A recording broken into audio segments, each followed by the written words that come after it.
वृषाय विद्महे सुवर्णपक्षाय धीमहि तन्नो गरुडः प्रचोदयात्. തിരുമൂലദേവൻ്റെ തിരുമന്ത്രം 8ാം തന്ത്രത്തിലെ പാരലക്ഷണത്തിലെ മറ്റൊരു പാഠലിലേക്ക് നാം പ്രവേശിക്കുന്നു. തുരീയവും കടന്ന് തുര്യാതീതത്തിൽ നിൽക്കുവോരെ പിരിയുമീ വിശ്വം ഒന്നായി താനേ തണുത്തുറങ്ങും. ഓങ്കാരത്തിനകത്തീ ജ്ഞാനിയെ കാണുന്നോർ തൻ ആങ്കാരമൊക്കെ നീങ്ങി നിർമ്മലരായിത്തീരും. അപ്പോൾ പ്രണവ സാക്ഷാത്കാരത്തെക്കുറിച്ചിട്ടാണ് ഇവിടെ തിരുമൂലദേവൻ പറയുന്നത്.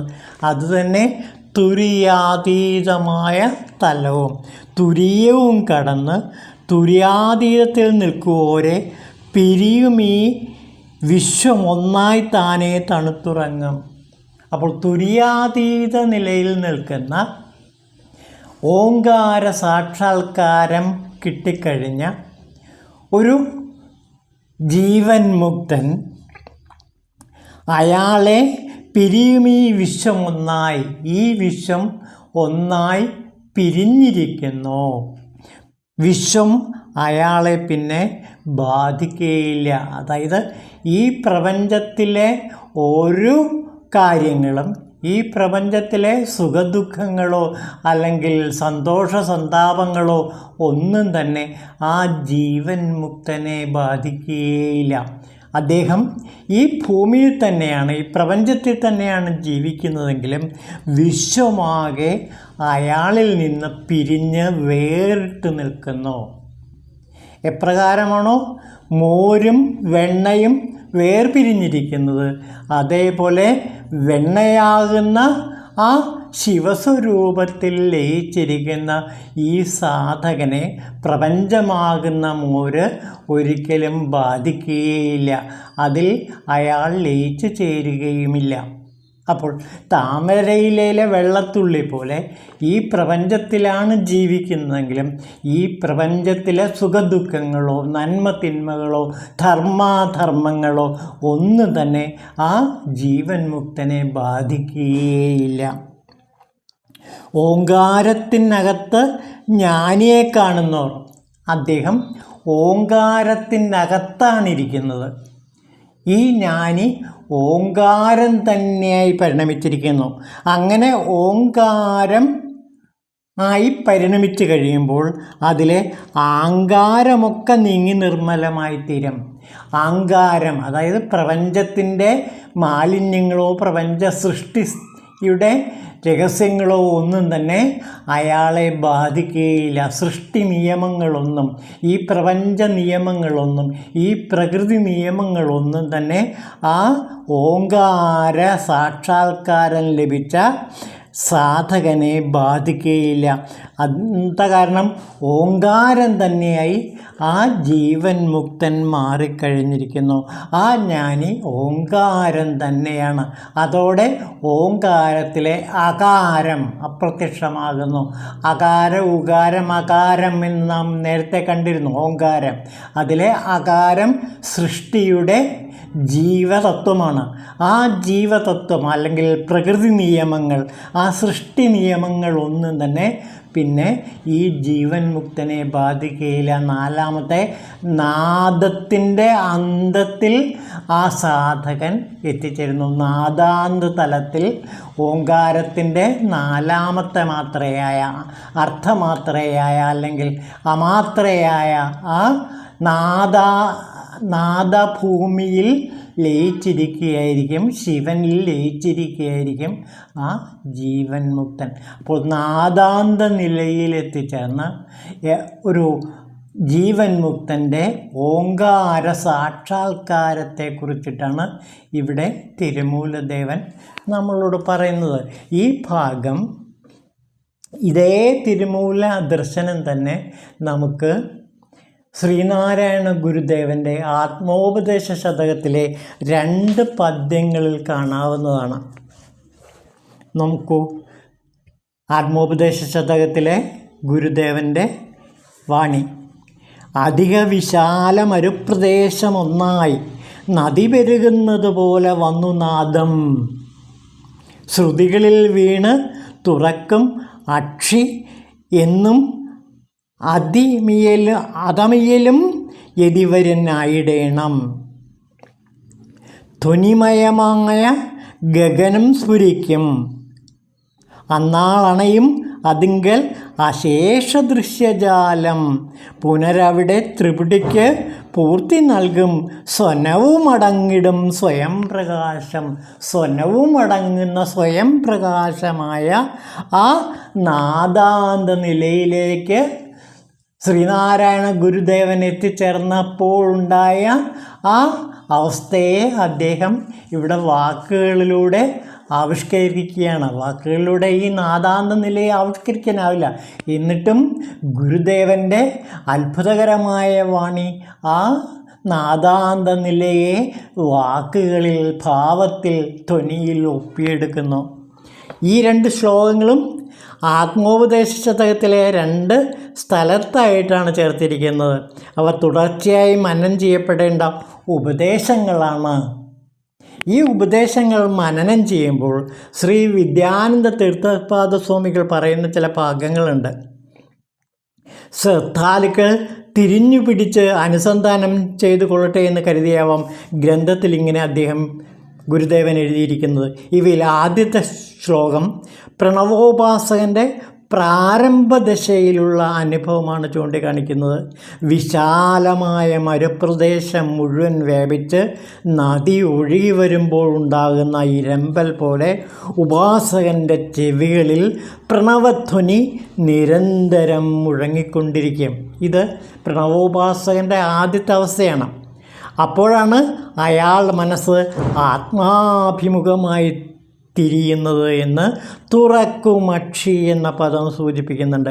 പക്ഷേ ഈ അനുഭവം ഇന്ദ്രിയ നിയന്ത്രണവും മനസ്സംയമവുമുള്ള ജിജ്ഞാസുകൾക്കേ സിദ്ധിക്കുകയുള്ളൂ എന്ന് കൂടി യഥമിയലും യതിവരനായിടേണം എന്ന ഉപദേശത്തിലൂടെ അദ്ദേഹം എടുത്തു പറയുന്നതായി തോന്നുന്നു. എന്നാൽ സാധകന്മാരിൽ പലരും ഈ നാദം ശ്രവിച്ചുകൊണ്ട് മാത്രം ജീവിതം കഴിച്ചുകൂട്ടുന്ന ആൾക്കാരാണ്. അതുകൊണ്ട് മാത്രം ആത്മസാക്ഷാത്കാരം സിദ്ധിക്കുകയില്ല. അതിനാൽ തീവ്ര ജിജ്ഞാസു അങ്ങനെ ഇരുന്നാൽ പോരാ. നിരന്തരം നാദാനുസന്ധാനം ചെയ്ത് കേൾക്കുന്നവൻ കേൾക്കപ്പെടുന്ന നാദം, കേൾവി ഈ ത്രിപുടി രൂപത്തിലുള്ള അനുഭവത്തെയും അതിക്രമിച്ച് വ്യാപകമായി പ്രകാശിക്കുന്ന ബിന്ദുവിനെയും അതിന് കാരണമായ ശക്തിയെയും കടന്നു ജയിച്ച് സർവചിന്തകളും വൃത്തികളും അടങ്ങുന്ന തലത്തിലെത്തിച്ചേരണം. അപ്പോൾ മാത്രമേ സ്വയം പ്രകാശമായ ശിവസ്വരൂപം, വാക്കിനും മനസ്സിനും വിഷയമല്ലാത്ത ബ്രഹ്മം നിജസ്വരൂപത്തിൽ പ്രകാശിക്കുകയുള്ളൂ എന്ന് ധ്വനിമയമായി എന്ന് തുടങ്ങുന്ന ശ്ലോകത്തിൽ കൂടി യോഗേശ്വരനായ ശ്രീനാരായണ ഗുരുസ്വാമികൾ ജിജ്ഞാസുക്കളെ ഓർമ്മിപ്പിക്കുന്നു. പ്രണവോപാസന കൊണ്ട് പരയിൽ മനസ്സ് ലയിച്ചാൽ കാലത്തെ പോലും വിസ്മരിച്ച് നിർവികൽപ്പ സമാധിയിൽ എത്തുമെന്നുകൂടി സ്വാനുഭവം വച്ചുകൊണ്ട് അദ്ദേഹം പറയുന്നു. അപ്പോൾ ഇത് ശ്രീനാരായണ ഗുരുദേവൻ ഓങ്കാരത്തെ, പ്രണവത്തെ സാക്ഷാത്കരിച്ച് ആ നാദാന്ത നിലയിൽ എത്തിച്ചേരുമ്പോഴുണ്ടാകുന്ന അവസ്ഥയിൽ, ശിവസ്വരൂപത്തിൽ എത്തിച്ചേരുമ്പോൾ, വാക്കിനും മനസ്സിനും വിഷയമല്ലാത്ത ബ്രഹ്മത്തിൽ എത്തിച്ചേരുമ്പോഴുണ്ടാകുന്ന ആ മഹോന്നതമായ അനുഭൂതിയെ ആത്മോപദേശത്തിലെ 2 പദ്യങ്ങളിലായിട്ട് വിവരിക്കുന്നു. പിന്നെ അദ്ദേഹം തൻ്റെ അനുഭവം വിവരിക്കുന്നുണ്ട്. ഗുരുദേവൻ, ശ്രീനാരായണ ഗുരുദേവൻ പറയുന്നു, നോക്കൂ, പരയുടെ പാലും നുകർന്ന ഭാഗ്യവാന്മാർക്കൊരു 10,000 ആണ്ട് ഒരല്പനേരം അറിവ് അപരപ്രകൃതിക്ക് അധീനമായാൽ അരഞ്ഞൊടി 1000 ആണ്ട് പോലെ തോന്നും എന്നാണ് ശ്രീനാരായണ ഗുരുദേവൻ ഈ അനുഭൂതിയെ വാക്കുകളിലൂടെ നമ്മുടെ മുമ്പിൽ ആവിഷ്കരിക്കുന്ന. അപ്പോൾ പരയുടെ പാല് നുകരുമ്പോഴുണ്ടാകുന്ന ആ പരമോന്നതമായ അവസ്ഥയിൽ ഈ പ്രപഞ്ചത്തിലെ കാലം മുഴുവനും സ്തംഭിച്ച് നിൽക്കുന്നു. കാലമില്ലാത്ത കാലത്തിലേക്ക് ആ ജീവൻ മുക്തൻ എത്തിച്ചേരുന്ന കാഴ്ച നാം കാണുന്നു. ഇത് ശ്രീനാരായണ ഗുരുദേവൻ്റെ ശരിക്കും സാക്ഷാത്കാര നിമിഷത്തെ അദ്ദേഹം താഴേക്ക് ഇറങ്ങി വന്നിട്ട് വാക്കുകളിലൂടെ ആവിഷ്കരിക്കുകയാണ് ചെയ്തത്. അപ്പോൾ ഈ സത്യാനുഭവം അനുഭവപ്പെട്ട ശ്രീനാരായണ ഗുരുദേവൻ ഈ അനുഭൂതികളെ നമുക്കായി കാഴ്ചവെക്കുന്ന ആ അത്ഭുതകരമായ കൃതിയാണ് ആത്മോപദേശ ശതകം. ഇനി അടുത്ത പാടലിലേക്ക് നമുക്ക് കിടക്കാം. ചെമ്മതൻ മുമ്പിൽ മാറും വെണ്മ പോൽ പരയാകും, അമ്മതൻ മുമ്പ് ആത്മാവും ബ്രഹ്മവും ഒന്നായി നിൽക്കും, ലോകഭോഗങ്ങൾ പാഴാം മേരുവിൽ കാക്കപ്പൻ എന്ന പോലെ ആകുമ്പോൾ നിത്യാനന്ദ രൂപമായി ഭവിച്ചിടും. അങ്ങനെ നിത്യാനന്ദ രൂപത്തിലെത്തിച്ചേരുന്ന ജീവൻ മുക്തൻ്റെ അവസ്ഥ. ചെമ്മതൻ മുമ്പിൽ മാറും വെൺപോൽ പരയാകും, അമ്മതൻ മുമ്പാത്മാവ് ബ്രഹ്മവും ഒന്നായി നിൽക്കും. അമ്മയുടെ മുമ്പിൽ, ഈ ആദിപരാശക്തിയുടെ മുമ്പിൽ ആത്മാവും ജീവാത്മാവും ബ്രഹ്മവും ഒന്നായി തന്നെ നിൽക്കുന്നു. ഏതുപോലെ? ചെമ്മതൻ മുമ്പിൽ മാറും വെണ്മ പോൽ. ചുമന്ന നിറം വെളുത്ത നിറവും കൂടി ചേരുമ്പോൾ ആ ചുമന്ന നിറം ഇല്ലാതായിത്തീരുന്നു. അതായത് പശുക്കൾക്ക് പല നിറമാണ്. പല നിറമുള്ള ഈ പശുക്കൾ തരുന്ന പാലിന് വെള്ള നിറമാണ്. അപ്പോൾ പല നിറത്തിലുള്ള പശുക്കൾ ഒരേ നിറത്തിലുള്ള വെണ്മ നിറഞ്ഞ പാല് തരുന്നത് പോലെ ഇവിടെ ആദിപരാശക്തിയുടെ മുമ്പിൽ, ആത്മാവിൻ്റെ മുമ്പിൽ ബ്രഹ്മവും ജീവനും ഒന്നായി നിൽക്കും. അതോടെ ലോകഭോഗങ്ങൾ പാഴാം മേരുവിൽ കാക്കപ്പൊന്നായി അനുഭവപ്പെടും. അതോടെ ഈ ലോകഭോഗങ്ങളെല്ലാം വെറും കാക്കപ്പൊന്ന്, ആർക്കും വേണ്ടാത്ത കാക്കപ്പൊന്നായി മാറും. അതിനുശേഷം നിത്യാനന്ദ രൂപമായി ഭവിച്ചിടും. ഈ ജീവൻ മുക്തൻ നിത്യാനന്ദനായി, നിത്യാനന്ദ സ്വരൂപനായി, ശിവസ്വരൂപനായി തീരും. ഇതാണ് തിരുമൂലദേവൻ പരലക്ഷണത്തിൽ നമ്മളോട് പറയുന്ന പ്രധാനപ്പെട്ട കാര്യം. അപ്പോൾ നിത്യാനന്ദനായി തീരുന്നു. പ്രണവസാക്ഷാത്കാരത്തിലൂടെ ഒരു സാധകൻ പ്രണവത്തിൽ അകത്ത് ജ്ഞാനിയിരിക്കുന്നു, പ്രണവത്തിനകത്ത് ജ്ഞാനിയിരിക്കുന്നു. അങ്ങനെ പ്രണവത്തിൻ്റെ നാദാന്ത നിലയിലേക്ക് ഒരു സാധകൻ എത്തിച്ചേരുമ്പോൾ അയാൾ നിത്യാനന്ദ സുഖം അനുഭവിക്കുന്നു. ഈ നിത്യാനന്ദ സുഖം നുകർന്ന ശ്രീനാരായണ ഗുരുദേവനാണ് ആത്മോപദേശ ശതകത്തിൽ നാം നേരത്തെ കണ്ട 2 പദ്യങ്ങൾ കുറിച്ചിട്ടത്. ഇത് നമുക്ക് വേണ്ടി ഗുരുദേവൻ ചെയ്ത ഒരു മഹാസത്യവചനമാണ്. ഈ സത്യവചനത്തെ പിന്തുടർന്ന് വിദ്യാനന്ദ തീർത്ഥപാദ സ്വാമികൾ പ്രണവസാക്ഷാത്കാരം എന്ന് പറഞ്ഞിട്ട് ഒരു ഗ്രന്ഥം തന്നെ രചിച്ചിട്ടുണ്ട്. ഓം ശിവായ തിരുമൂല ദേവായ നമഃ.